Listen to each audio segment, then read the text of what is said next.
What's the motive? Well, this is a guy by the name of Robert Malthus.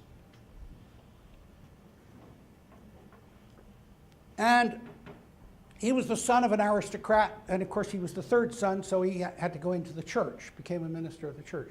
The eldest son took over the property, the estate. The second son went into the army, and the third son went into the ministry. So they had places to put their children. And Malthus got interested in population. And he wrote a book called An Essay on the Principles of Population. Darwin took this book with him on the Beagle when he went on his famous voyage of discovery of evolution. You know what Malthus's view was? There are too many people. We got to reduce the number of people. And the governments are not helping because the governments are giving out money to the poor. Right? They're helping the poor.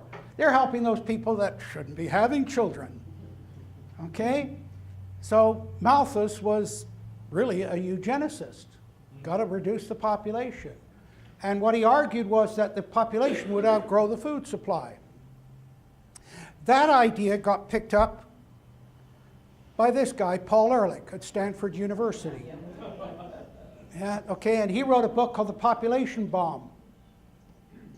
And published, and here you see some of his predictions. The battle to feed humanity is over. In the 1970s, the world will undergo famines. Hundreds of millions of people are going to starve, including Americans. I think you got the other end of the problem, don't you? I wouldn't be a judgmental Canadian and make any comment about that. But yeah. So here you see, smog disasters, 1973 might kill 200,000 people in New York and Los Angeles. Yeah, thin the herd. I like that. That's a good idea. I would take even money that England will not exist in the year 2000. This guy's still teaching at the university. I mean, it's unbelievable that you can be that wrong. And then he said, before 1985, mankind will enter a genuine age of scarcity in which the accessible supplies of many key minerals will be facing depletion. An economist by the name of Julian Simon took a bet with him. And he said, I'll bet you pick any minerals and you pick any time period, and I'll bet you by the end of it, there'll be more minerals at a lower price. And Ehrlich took the bet. But he hired somebody to pick the minerals in the time period. And he picked this guy, John Holdren, who is now Obama's science czar. Okay? And Holdren wrote a book with Paul Ehrlich called Ecoscience, Population, Resources, Environment. And here's one of the things he says in the book. Indeed, it has been concluded that compulsory population control laws, even including laws requiring compulsory abortion, could be sustained under the existing Constitution. So how could that be? But here's the game. Here's the game. Many years ago, H.L. Mencken, who I used to think was far too cynical, but as I get older, I realize was very wise. H.L. Mencken said that the urge to save the planet is almost always a false front for the urge to rule. Yes. Okay? And in order to justify doing what under normal circumstances people would say, you can't do that. Forced abortions? What kind of a state do you think we're living in? But look what he says. Under the existing, if the population crisis became sufficiently severe to endanger society. Oh, we're doing this for the greater good. Oh, we're taking over your land for the greater good. We're taking over your water resources for the greater good. We're saving the planet. You don't care about the planet or the children? What kind of a monster are you? See, that's the moral high ground they take. That's the way it's played. So you've got to look at, how do they justify this? And there you see it. Holdren, by the way, was a promoter of eugenics, the idea that you select certain people. And then that got put into the Club of Rome, which was founded by David Rockefeller in 1961. And these guys, King and Schneider, said the common enemy of humanity is man. There's that theme we talked about earlier. In searching for a new enemy to unite us, we came up with the idea that pollution, the threat of global warming. See, they needed something that was going to impact the whole Earth. Because then they could say, hey, individual nations aren't capable of dealing with this. It's got to be one world government. It's got to be a total world government. That's the only way we can handle this. It's a threat to the whole of the planet. That's the game that's going on here.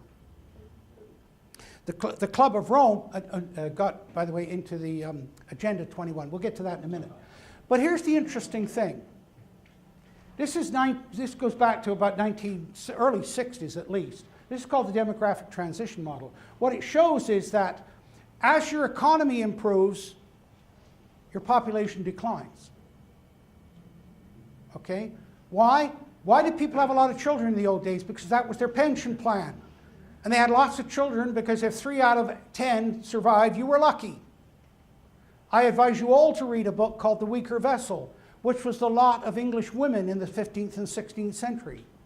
And when I tell you that Queen Anne had 19 children, and she outlived all of them, only one of them lived to the age of 7.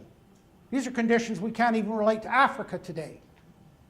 The average woman in the 17th century had 23 confinements, that is 23 pregnancies. Wow. And what they did was, the child was, the second it was born, it was baptized because they didn't want it to die with original sin. They baptized it and say, well, this child is Elizabeth. And then if Elizabeth died, the next girl that was born was called Elizabeth. They kept using the name till the child lived.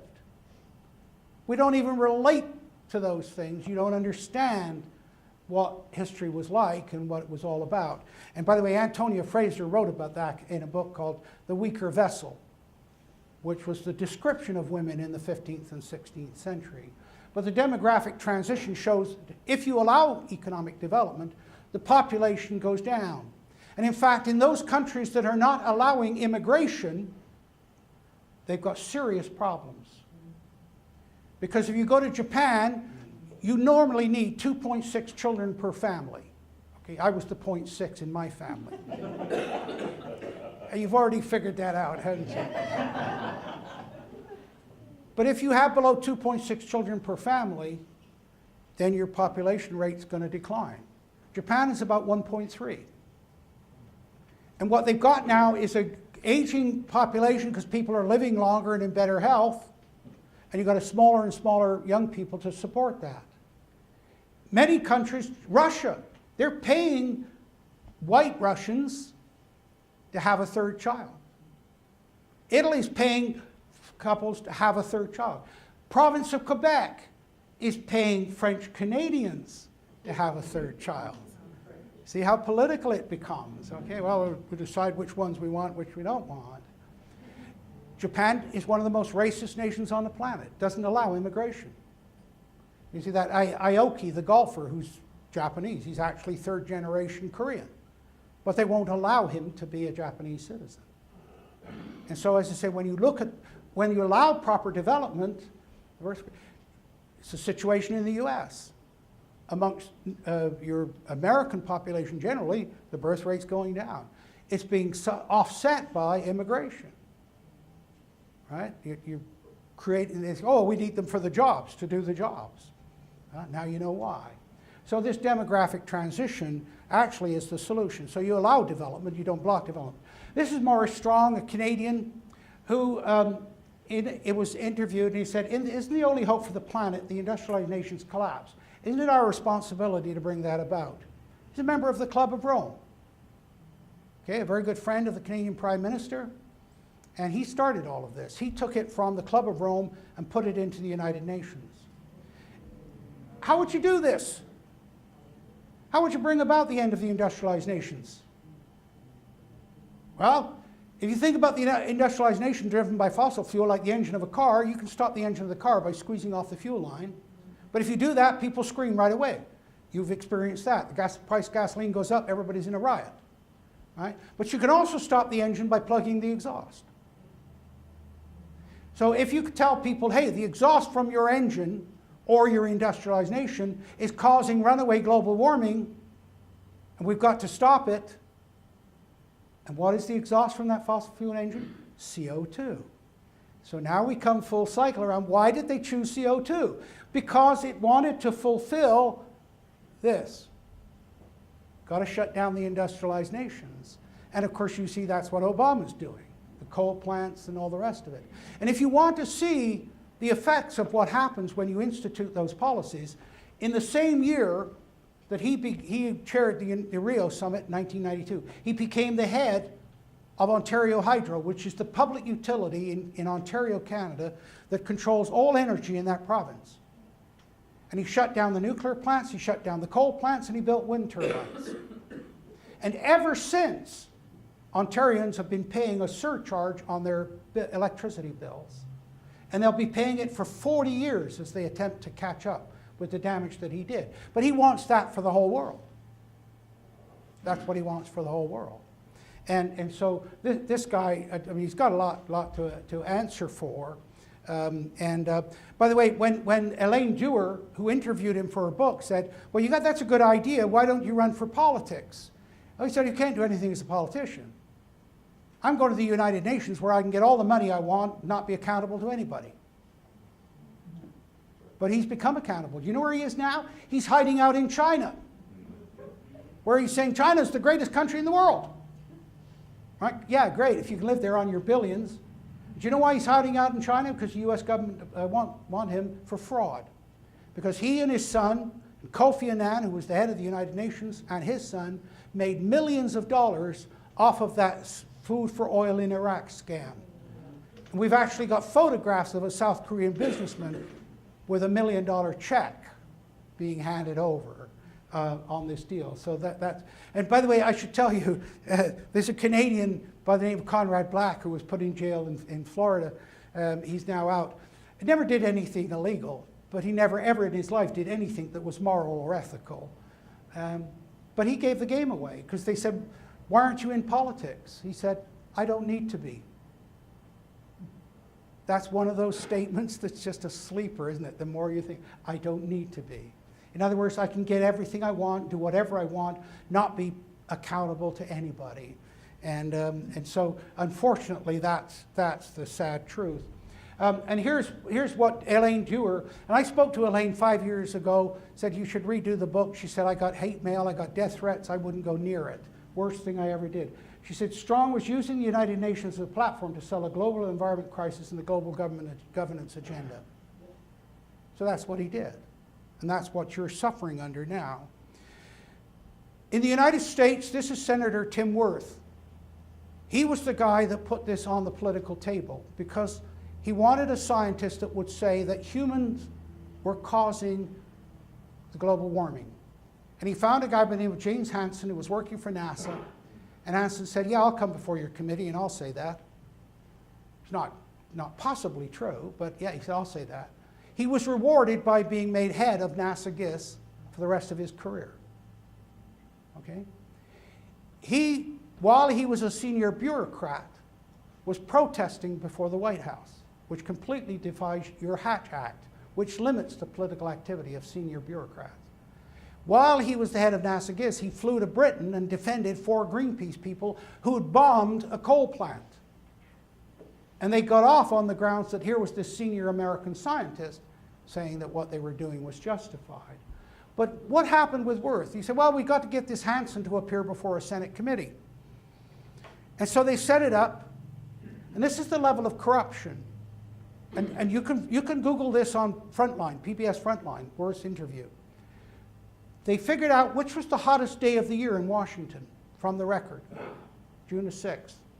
And they said, okay, that's the day we'll have or we'll have Hansen in to talk about global warming and the heat, the runaway heat.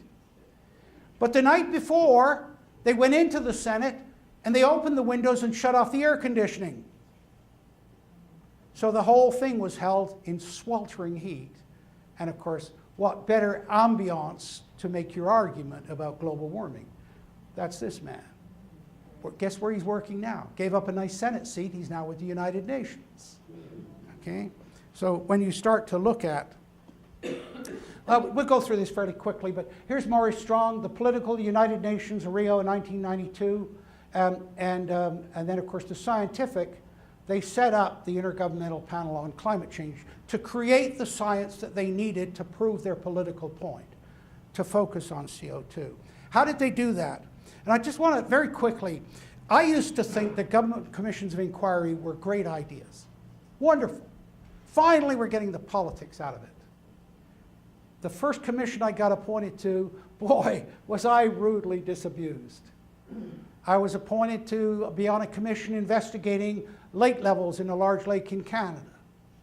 And by the way, if you think people get angry about climate, water is a much more vicious issue, much more vicious issue. Anyway, we then got the terms of reference from the government for our investigation. They were so narrow that they literally determined what the outcome of our report would be. And I said to the chairman of the commission, Mr. Duncan, I said, you go to the minister and tell him, unless we get full access to all data and all information, I'm going to go to the media and say, you're trying to predetermine the outcome of this. Well, we got all the information. And guess what? I found out there have been 4 previous commissions of inquiry, all identifying the problem, all recommending changes. None of them ever acted on. And here we are in our 5th commission of inquiry. But of course, you see, it's in those terms of reference that they control the commission of inquiry. But that's where the conspiracy theories start. What's one of the biggest conspiracy theories in the US? Who shot Kennedy? Kennedy inquiry. I was watching Judge Warren on ABC television. They said, well, Judge Warren, why didn't you look at the mafia connection with Jack Ruby in Dallas? You know what he said? It wasn't in my terms of reference. And I'm sitting there thinking, I know exactly what he's telling me. He's told not to go there. But of course, most of the audience wouldn't know what he was saying. They wouldn't understand what was being said. That's how they control these things. Well, here's how they controlled the climate thing. By the definition, they were told to look at a change of climate which is attributed directly or indirectly to human activity that alters the composition of the global atmosphere, which is in addition to natural climate variability observed over considerable time. In other words, only look at human causes. Don't look at what nature's doing. You can't possibly determine this if you don't know what nature's doing. It's impossible. So the IPCC were very restricted right from the start to only looking at human causes. And of course that narrows it to CO2. So here they did the science report, and from the science report they say, yeah, oh yeah, CO2 is causing it, we're 95% certain. So then the second group say, okay, it's humans causing the warming, so we'll look at the impacts. And these guys say, oh, you know, the polar bear is going to die, this is going to happen, all the negative things. That's all you hear in the media. They never look at the positive sides of warming. You know, there's Canadians up there saying, come on, warming.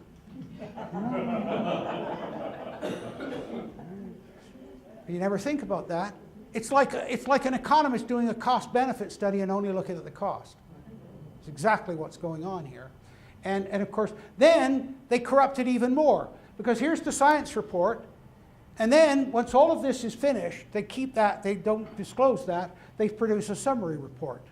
And the summary report doesn't agree with what the science report says at all, because it's produced by different people. And it's released to the public with all the scares and all of the false claims. And somebody asked me coming in here tonight, have you read the 816 pages of this summary? And yes, I have. And it's an unbelievable bunch of lies. Completely false information. And then they release this, and then this goes back to the scientists saying, make sure that your science report agrees with what we told the public. This is like an executive doing a study of his company and then saying to the employees, make sure you find evidence to support the conclusions I've already reached. It's exactly what they're doing. It's exactly what they're doing. I love this. This is the cartoon. The other thing that's driving so much of this, of course, is the funding. This is Dr. Bagshaw, discovery of the infinitely expanding research grant.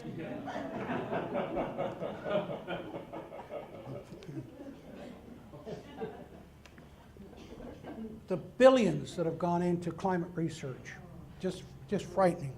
And yet they still can't forecast any better.